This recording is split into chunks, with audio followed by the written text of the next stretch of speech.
အားလုံးပဲမင်္ဂလာပါခင်ဗျာအထာယိုဂကော်နာရဲ့ basic navigation knowledge question and answer episode 1.2 ကနေပြန်လည်ကြိုဆိုပါရစေဒီနေ့အတွက်မိဂွန်းနံပါတ် 1.2 ကိုဆက်ပြီးတော့ပါမယ်မိဂွန်းလေးကတော့ what is the most common joint in human body describe the things that benefits the joint မိထားတဲ့မိဂွန်းလေးရဲ့အဓိပ္ပာယ်ကိုပြန်ပြောပြပါမယ်လူခန္ဓာကိုယ်မှာ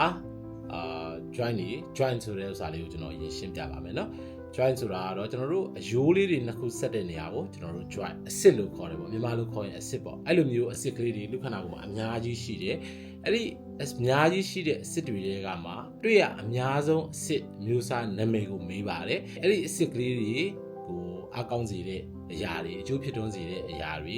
ဘာတွေလဲလို့မေးထားပါတယ်အဲ့တော့အဲ့ဒီမှာလူခန္ဓာကိုယ်မှာအစစ်ကလေးတွေအများကြီး joint တွေအယိုးနှစ်ခုစုံတဲ့နေရာအများကြီးရှိတဲ့တဲကမှတွေ့ရအများဆုံး joint ရဲ့နာမည်ကတော့ synovial joint လို့ခေါ်တယ်။အဲ့ဒီ synovial joint လို့ဘာကြောင့်ခေါ်လဲဆိုရင်တော့ကျွန်တော်တို့ synovial fluid တွေရှိလို့ synovial joint လို့ခေါ်ပါတယ်။ဒါဆိုရင် synovial fluid ဆိုတာဘာလဲဆိုရင်တော့ကျွန်တော်တို့ကားတွေမှာ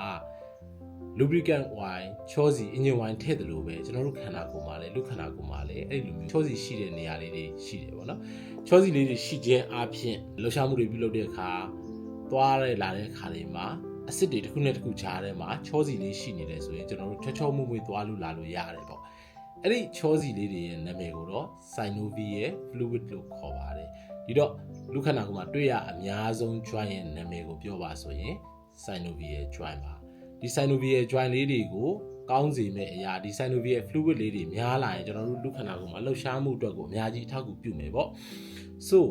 ဒါဆိုလို့ရှိရင်ကျွန်တော်တို့ဒီ synovial fluid များစေမယ့်အလေးထားတွေအလေးကျင့်เนาะကျွန်တော်တို့နံပါတ်1အနေနဲ့လုံးဝမေ့ထားလို့မရတာက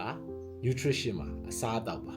ကျွန်တော်တို့ဒီခန္ဓာကိုယ်ဆိုတာမွေးကလေးကနေဒီချိန်ထိဒီလိုကြီးထွားလာဖို့ဒီလိုကျန်းမာနေဖို့အဓိကလိုအပ်ဆုံးအချက်ကိုပြောပါဆိုရင်အစားအသောက်ပါ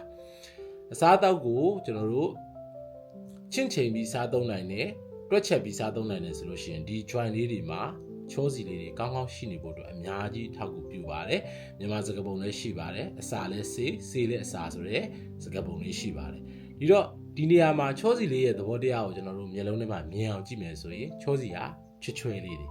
အဲ့တော့ဘလို့အစားအသောက်တွေကသူ့ကိုအထောက်ကူပြုစေနိုင်လဲဆိုရင်ချွဲတဲ့အရာတွေထုတ်ပေးနိုင်တဲ့အစားအသောက်တွေဥပမာရုံးပရိသီလိုမျိုးပိန်းဥလိုမျိုးချင်မောင်ရွက်လိုမျိုးပြီးသွားရင်မှာတိုင်းရင်းဆေးဆရာတွေမှာဆိုလို့ရှိရင်ဒူးနာနေတဲ့လူတွေ joint နာနေတဲ့လူတွေကိုဆိုရင်သူတို့ဘလိုဟာလေးတွေစားခိုင်းလဲဆိုရင်ကြက်ဥအကာနဲ့နှမ်းစီလေးနဲ့ရောပြီးတော့တောက်ခိုင်းတာမျိုးလေးတွေလည်းရှိပါတယ်အဲ့တော့အဲ့လိုမျိုးချွဲတဲ့အရာတွေဟာဒီ joint လေးတွေကိုအများကြီးအထောက်အကူပြုပါတယ်နောက်ထပ်ဒီ synovial joint synovial fluid တွေကိုအကောင်းစေတဲ့အရာတွေကိုပြောပါဆိုရင်တော့ကျွန်တော်တို့လှုပ်ရှားမှုတွေဆိုတဲ့နေရာမှာအပြင်းထန်ကြီးတွေလှုပ်ရှားတာမျိုးမဟုတ်ဘဲနဲ့ joint လေးတွေကို stretching လေးတွေလုပ်ပေးမယ်ကျွန်တော်တို့လှည့်ပေးမယ်သူ့ရဲ့ range of motion အပြည့်ရအောင်ဖြည်းဖြည်းချင်းလှုပ်ပေးတဲ့လေ့ကျင့်ခန်းမျိုးလေးတွေဟာဒါဟာဒီ synovial joint လေးတွေကိုအကောင်းစေတဲ့အရာတွေပါချောစီလေးတွေကောင်းကောင်းနေရာလေးနှံ့သွားမယ်ဒါဆိုလို့ရှိရင်ကျွန်တော်တို့လှုပ်ရှားတဲ့အခါမှာလွယ်ကူကူနဲ့ချောမွေ့လေးဖြစ်ပါလိမ့်မယ်ဆိုဒီတော့ကျွန်တော်ယောဂဘက်ကနေနည်းနည်းလောက်ထည့်ပြောပါအောင်မယ်ယောဂမှာယောဂဆိုလို့ရှိရင်ကျွန်တော်တို့တော်တော်များများသိကြတာကယောဂအာစနာတွေဒါတွေကိုသိကြတယ်ဒါပေမဲ့ယောဂအာစနာတွေမပြုတ်လုပ်ခင်မှာကျွန်တော်တို့အနေနဲ့ movement preparation အနေနဲ့ joint movement လေးတွေကိုသေချာလေးလေ့ကျင့်ပေးဖို့လိုပါတယ် joint movement လေးတွေရဲ့အဓိကရည်ရွယ်ချက်ကိုပြောပါဆိုရင်ဒီ synovial fluid တွေကောင်းကောင်းလှုပ်ရှားသွားရင် range of motion ကောင်းကောင်းရလာရင်ကျွန်တော်တို့လိုချင်တဲ့ကျွန်တော်တို့လုပ်ချင်တဲ့ယောဂအာစနာတွေလုပ်ရတဲ့အခါမှာအများကြီးအထောက်အကူပြုပါလိမ့်မယ်ဒါကြောင့်မလို့ခန္ဓာကိုယ်အတွက်ကိုအားကောင်းစေတဲ့အရာလို့ပြောရင်ပထမဆုံးမေ့လို့မရတာဟာအစားအသောက်ပါအာဟာရပါ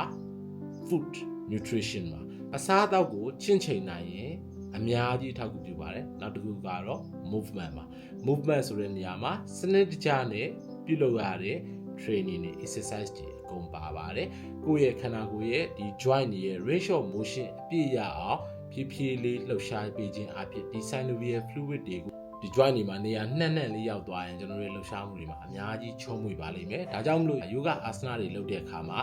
joint movement တွေကိုမပြင်းမကြီးမပြတ်မကွက်လုပ်ဖို့လိုအပ်တယ်လို့ကျွန်တော်ထူးပြုပြီးတော့မှာချင်ပါတယ်ယောဂလေ့ကျင့်သူတွေအပြင်အခြားသောလေ့ကျင့်ခန်းလုပ်ကြသူတွေတခြားသော training တွေလုပ်ကြသူတွေအနေနဲ့လည်း movement preparation ကိုမပြတ်မကွက်မပြင်းမီတေချာလေးလုပ်ဖို့အတွက်အကြံပြုချင်ပါတယ်အားလုံးကိုကျေးဇူးတင်ပါတယ်ခင်ဗျာဒါကတော့ Atha Yoga Corner ရဲ့ Basic Anatomical Knowledge Question and Answer Episode 1.2 ဖြစ်ပါတယ်တခုခုကြိုးရှိသွားမယ်လို့ယုံကြည်ပါတယ်ကိုယ့်အတွက်တခုခုထပ်ပံ့ဖြစ်သွားတယ်ကြိုးရှိမယ်ဆိုလို့ရှိရင်ကျွန်တော်ကို yes လို့ comment လေးမှတ်ခဲ့ပေးပါဦးနောက်ဗီဒီယိုတွေမှာပြန်တွေ့ပါမယ်